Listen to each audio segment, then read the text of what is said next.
Next देखो, जो marks आते हैं सीए का रिजल्ट डाउन रहता है। जैसे फर्स्ट टाइमर का भी 13 रह रहा है, 13 भी ऐसा कोई बहुत अच्छा रिजल्ट नहीं है, सेकंड टाइम का तो रिजल्ट ही खत्म है, लेकिन फर्स्ट टाइम का रिजल्ट भी 13 रह रहा है, तो इसका मतलब है कि 100 में से 13 पास और 87 फेल है।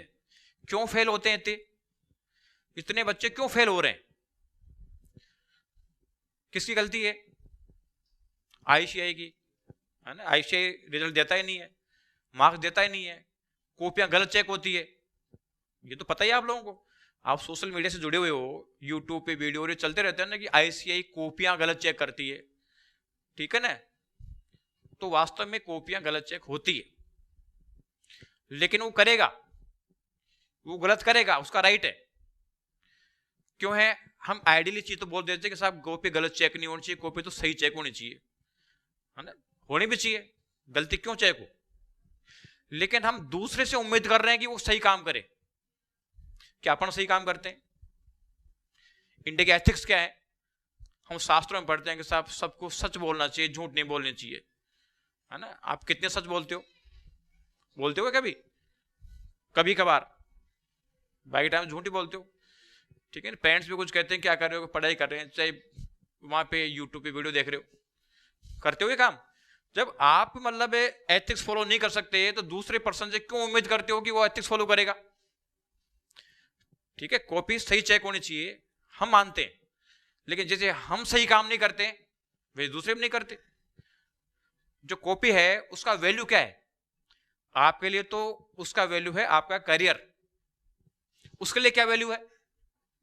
उसको कॉपी चेक करने की जो 100-150 रुपया मिलता है, लगभग 110 और 140 रुपये मिलता है, मतलब 140 रुपये एक कॉपी के मिलते हैं, और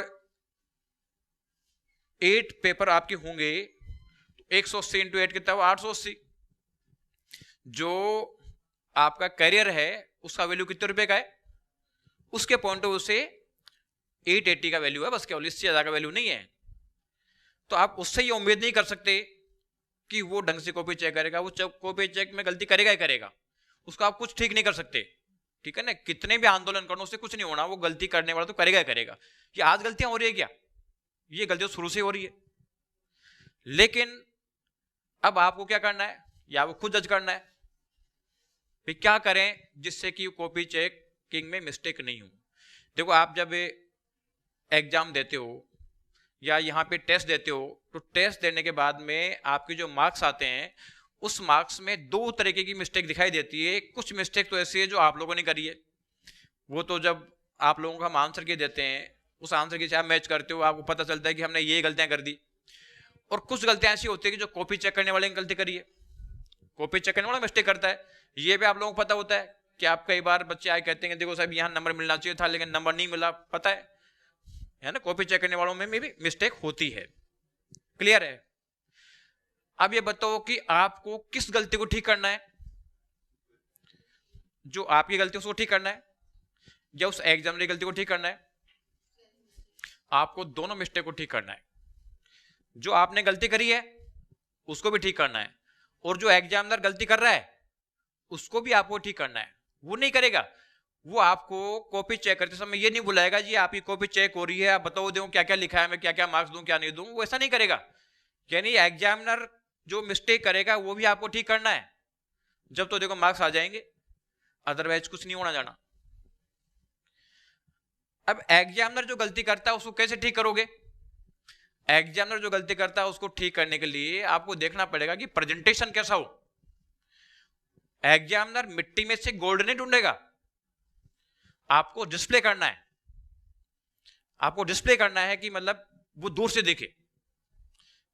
जैसे पहले पुरानी दुकानें चलती थी और पता चलता है कि एक बोरी पे दूसरी है, एक पे तीसरी है, बैग रखे हुए हैं, डिस्प्ले नहीं हो रहा।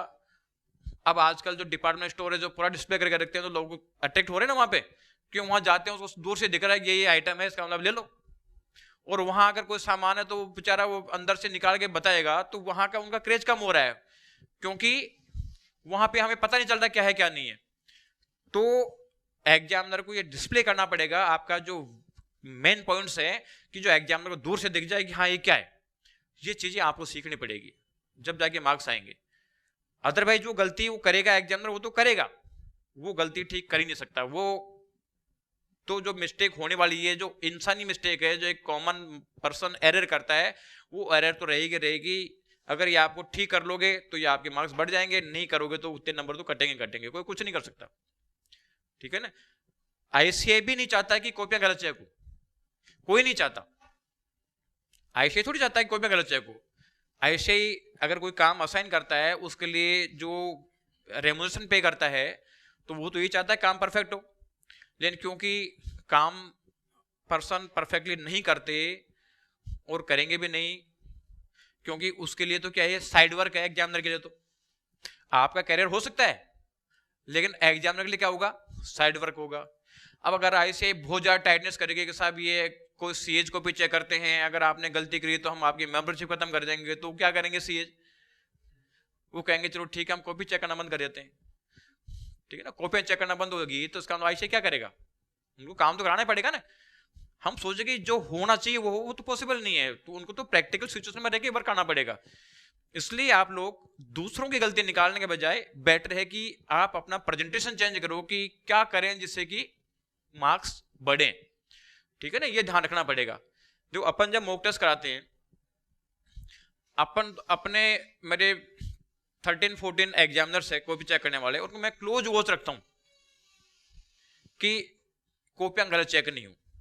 मैंने खूब रख के देख लिया, लेकिन वो एक सर्टेन एरर करते हैं तो करते ही करते हैं, उनको सुधार नहीं पाया मैं। तो आईसीआई के तो हजारों एग्जामिनर है, कितने पेपर होते हैं, वो इतना क्लोज वॉच रख सकता है क्या, रख ही नहीं सकता। ठीक है ना, तो इसका मतलब है कि वहां तो जो मिस्टेक यहां होती है, वो मिस्टेक तो एक इंसानी मिस्टेक है, जो कॉमन मिस्टेक करते हैं सारे एग्जामिनर, वो मिस्टेक है तो होगी होगी, तो वो तो इंप्रूव करना ही पड़ेगा। अगर वो इंप्रूव नहीं करेंगे तो उसका मतलब है कि पोजीशन नहीं है। अपने यहाँ मॉक टेस्ट होते हैं तो मैं मार्क्स उस गलती के चेंज के मार्क्स में नहीं करता। क्यों नहीं करता, क्योंकि वो मिस्टेक तो मान के चलना है कि इतनी गलती तो होगी होगी, उसके बाद आप क्या कर सकते हो वो आपको करना है। इसलिए किसी को दोष देने के बजाय बेटर है कि गिवन सिचुएशन में अपन क्या मार्क्स ला सकते हैं, ये मार्क्स लाने का ट्राई आपको करना पड़ेगा। ठीक है ना, अदरवाइज अपन दूसरों की गलती निकालेंगे ना, तो दूसरों की गलती तो निकालते रह जाएंगे, लेने देना कुछ नहीं है। और सीए एग्जाम कोई बहुत ज्यादा टिपिकल एग्जाम नहीं है, ऐसा नहीं कि बहुत ज्यादा टिपिकल एग्जाम है, लेकिन इसको एक सिस्टमेटिक लेके चलोगे तो बिल्कुल लगेगा कि क्या है, कुछ नहीं है। अब देखो आपको एग्जाम बताऊं, आप लोगों ने फाउंडेशन की एग्जाम यहाँ दी, आपकी जब टेस्ट सीरीज होती थी उसमें जो आपका जो बिजनेस लॉ है उसमें कितने मार्क्स आते थे, बिल्कुल डाउन मार्क्स आ रहे थे आपके बिगिनिंग के अंदर। कई बच्चे जिनके पता चल रहा है कि मैथमेटिक्स में और इकोनॉमिक्स वाले पेपर में 100 में से 100 मार्क्स आ रहे हैं, या 97 आ रहे हैं, 98 आ रहे हैं, उनके मर्केंटाइल लॉ में या जो बिजनेस लॉ में देख रहा था कि 30 आ रहे हैं, 35 आ रहे हैं।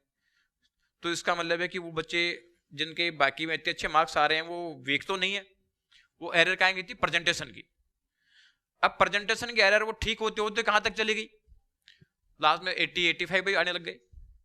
तो कहां जो 32 मार्क्स आ रहे थे, 35 मार्क्स आ रहे थे, वो 80-85 पे पहुंच गए। तो सार का सार क्या चीज है, प्रेजेंटेशन एरर। इसके बहाने जो पढ़ाई हुई उसका बेनिफिट मिला, प्रेजेंटेशन।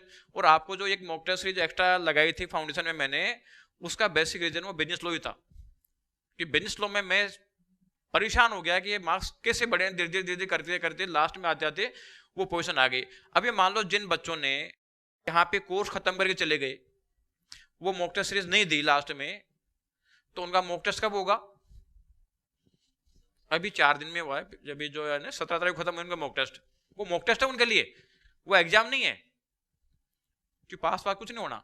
मैं तो चीज ऑब्जर्व करिए कि जो यहाँ बच्चा एंड तक रुक गया ना, वो वायदा में फेल होता है, और जो कोर्स खत्म करके चला गया ना, वो वायदा में पास होता है। क्योंकि सिस्टम तो फॉलो करना ही पड़ेगा, अपन उसको लूज नहीं ले सकते। जिस एग्जाम की इतनी स्पेशलिटी के रिजल्ट डाउन जाता है तो उसके लिए वर्किंग तो करनी पड़ेगी। वर्किंग नहीं करेंगे फिर दिक्कत है।